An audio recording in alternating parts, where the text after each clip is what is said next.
প্রিয় দর্শক বন্ধুরা, এই মুহূর্তের জন্য 2016 এসএলএসটি থেকে কার্যত বিগ নিউজ। এই মুহূর্তে চিঠি নিয়েই জোরালো বার্তা কিন্তু এলো। আপনি কি জমা করেছেন? অবশ্যই দেখে নিন। অত্যন্ত আর্জেন্ট ভিত্তিতে ভিডিওটা কিন্তু ক্রিয়েট করা। তো ভিডিওটিকে শেষ পর্যন্ত দেখবেন, কোনোভাবে স্কিপ করবেন না। চ্যানেলটিকে অতি অবশ্যই সাবস্ক্রাইব করে নিয়ে সঙ্গে থাকবেন।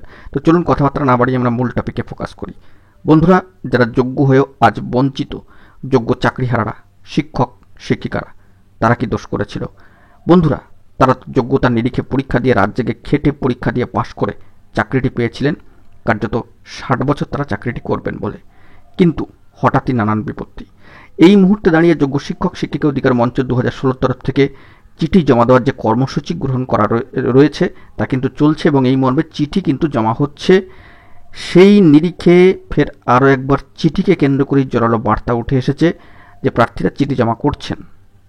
এক যোগ্যবঞ্চিত প্রার্থী চাকরিহারা যোগ্য শিক্ষক শিক্ষিকা অধিকার মঞ্চ 2016 তরফ থেকে বার্তা দিচ্ছেন, কার্যত অত্যন্ত গুরুত্বপূর্ণ, যে আমি পরীক্ষা দিতে রাজি নই। সেই মর্মে বিকাশ ভবনে চিঠি দিয়ে রিসিভ করিয়ে নিয়ে এলাম। আমাদের জন্যই 4 থেকে 6 জন লোক বিকাশ ভবনের কাউন্টারে বসে আছে, শুধু চিঠি জমা নেবে এবং রিসিভ করে দেবে বলে। আপনারা জমা দিয়েছেন তো? এই মর্মে এই বার্তা কিন্তু দেওয়া হচ্ছে।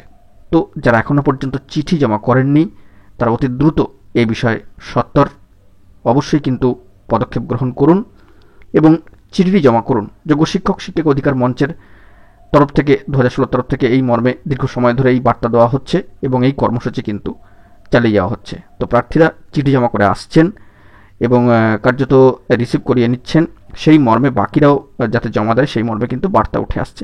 তো বিষয়টি একটু গুরুত্ব দিয়ে খেয়াল করবেন যারা কনসার্ন রয়েছেন। চিঠি নিয়ে এই মুহূর্তে দাঁড়িয়ে কিন্তু জোরালো বার্তা উঠে আসলো। আপনি কি জমা করেছেন? যদি না জমা করেন অবশ্যই কিন্তু এগিয়ে আসুন। এখন এটুকুই, ভালো থাকবেন, চ্যানেলটিকে সাবস্ক্রাইব করে নিয়ে সঙ্গে থাকবেন জরুরি আপডেটগুলি পাওয়ার জন্য। ধন্যবাদ।